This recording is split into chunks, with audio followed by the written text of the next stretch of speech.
Hello, everyone. Hello. The minutes after writing for July 13.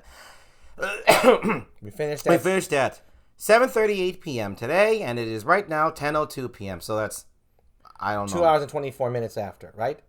Sure, if you say that. I don't feel like Yeah, doing math right now. yeah. So 2 hours and 24 minutes. And then So 144 minutes. 144 minutes after, right. All right, should I start this one off? Or... Go ahead.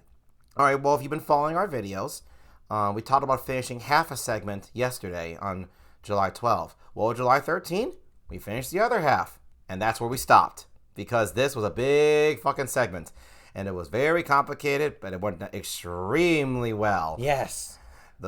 There was The pacing, the dialogue. the characters, the subjects touched, the tenseness, the sadness, the kind of meanness in this particular segment. It was exactly what we wanted, but for me, I have to explain for myself, this is one of those segments for me where it's exactly what I wanted, but the way it was structured and the words we chose is a lot different, yet a lot of the same, yet exactly what we wanted. So for me, it was both exactly what I wanted, which I love, and very refreshingly different, which is actually always appreciated. So that's how I can explain it for myself what happened today. As of right now, of that part, Garrett, you want to add some more stuff? Go ahead. I'll chime in if I want to, because I'm cool. I'm cool. I got nothing to add except when we're writing nastier characters now, more of the cruel. Yeah, right now for this one, yeah. Meaner characters, and that's always a lot of fun. Yes, it is. It's something we've always loved villains. We've always loved crime people. Now, for the record, crime bosses and stuff like that, they're not villains. They're just really nasty customers. Yeah. So you can say that's more the kind of characters we're writing. But I love them. We love them all the same. Yeah, writing their dialogue kind of flows real easily. Actually, so does heroic dialogue, as well as the good characters. No, but I don't know. I'm going to chime into that, the fact of the matter of this. When it comes to either villains or those, like you said, nasty customers, and when it comes to, the really heroic characters, like very down to earth, nice characters. Yeah. Honestly, we flow with all of them, but with these nasty characters, I'm just going to bring it up right now. With particularly, really, really bad motherfucking characters, right? I lend it to, I'm going to say a little easier, because people aren't so fixated on them. They're so fixated on, like, hero should act like this, or else, they're an asshole, or I don't like you. Fuck you for thinking that. A hero's a hero, whether you like him or not. When it comes to mean characters, they don't give a shit. There's like, whatever. This guy's gonna get his ass handed to him in the end of the movie, so I don't care what the fuck this guy says. Which is very rude, by the way. Very fucking rude to think that way. Yeah, if they're a criminal, no matter how beloved the character, they still want to get shivved in the end. Yeah, always just the crap kicked out of them, all their ideals just thrown in the shitter, or just kill them. No, and then kill them. But to me, the idea of killing them is metaphorically saying all of that. Everything you stood for is crap. Everything I stand for is right. That's pretty much what they say without saying. Yeah. So about criminal characters and villains and stuff like that. So that's the resistance, and as well as the pressure. It's like almost non-existent. Almost not. It's like it's there, but it's a lot less. It's a lot less. There's more. Yeah, but it's like comparing the bad characters are covered by a ton of crap, and the heroes are covered by 10 tons of crap. It's always there, but it's less. Yeah. Basically, the kind of crap you see in shows, and when you hear, and you just know people have a fixation on what's a hero, and they should be this way, and very much a hero, like they got to be flawed and all that crap. There are a lot of rules supposedly to making the right hero. Less so, honestly, to a really excellent villain, as well as really cool, just messed up, some scumbaggy characters, real nasty, something like that. People like to write those characters to give the heroes a pedestal to walk up on their ascension, right? Yeah. We don't ever write characters as a means for ascension. That's a villain's point of view. So if anything, the heroes will be created, and the villains will see them as the steps. A hero should never see something that's evil as a step for them to be better humans, or better characters, or better heroes. That's just stupid and selfish and greedy. And wrong. Yeah, that's just fucked up. Just wrong. So, with the less rules, the less tension, the less voices you hear of assholes saying you're doing it wrong, it makes it more fun and relaxing to write the villainy, to write the evil, to write the nastiness, with an aspect where we're not thinking like how they should be written, like how everyone else says. If we start thinking they need to be written as pieces to get their just desserts, or just to move the plot, as opposed to them being their own characters in their own stories, with their own drives and dreams and sadness and ambitions and emotions, separate from the heroes, separate in that pocket, Brandon and I have a lot more fun, a lot more leeway, because there's a lot less writers and creators who write characters like that in that spectrum of evil.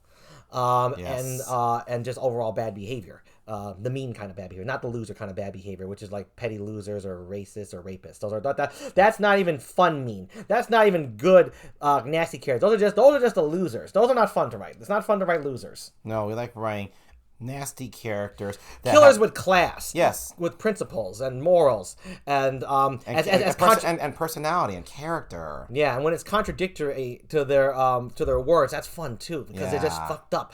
And they just go like, yeah, so what? Yeah. I said no killing. Boom, and he kills someone. And you go like, but you just said, I know what I just said. I changed my mind. Yeah. Or more like you just write, I know what I just said. Yeah, see?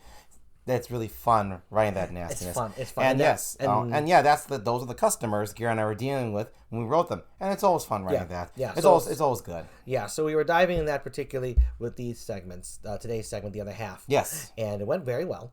And as well as I concluded, for those of you who've seen the previous video, yesterday's video, I concluded the Yu-Gi-Oh! Tournament that I was invited to with some friends I had met online years back. So this is like an annual thing he does. He streams it, the guy I played with and the attorney. I made it to the finals.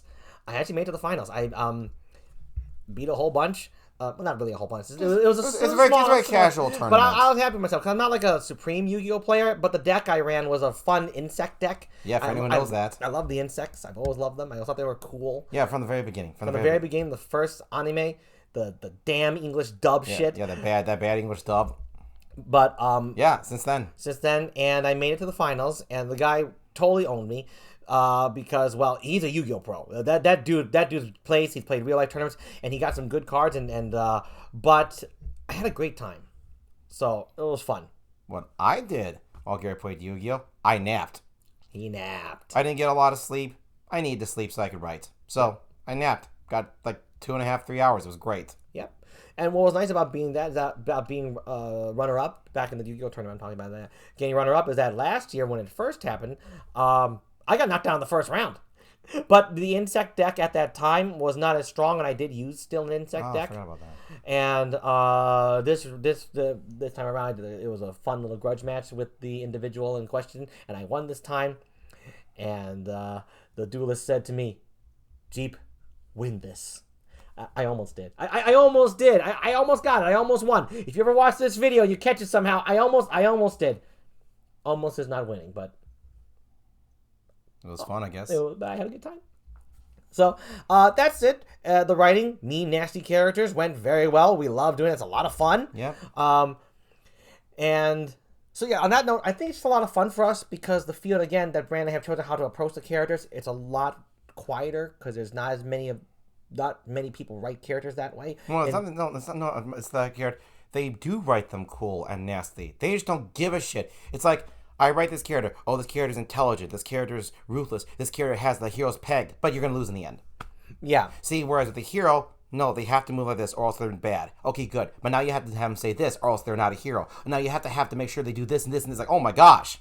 Yeah. Oh my gosh. So you have like 8 trillion rules to be a hero, but you don't give a shit at all for the antagonist or antagonist because in the end they're just going to die. Or get beaten badly. It's the same thing. So, in that field, but I think that's the truth of it. I'm saying right here that we enjoy writing characters across every spectrum. I know. I certainly know we do. We love all of our characters. Yeah, across the entire spectrum. But it's just easier when there's less shitty writing.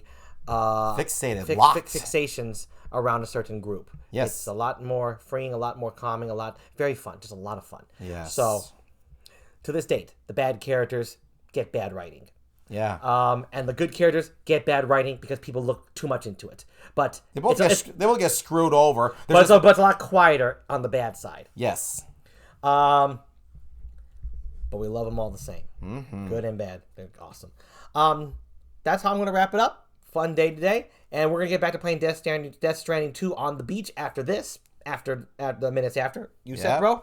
Yeah, I'm good. Yeah. Look at this. I don't know if folks notice. My brother has like a part in his head right there. His hair's growing back. He's growing out his hair again. He's got a part right there. He got been mussy. He missed his part before, but now his part's coming back. Yep. It's a thing. I actually had the part for years, and I like it.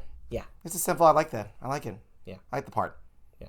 I just want to say that. I just wanted to point that out because he's my brother. Just want to say that. He's awesome. He's my brother. Are you good? I'm good. All right. Oh, excuse me. All right. See you for the next Minutes After Writing.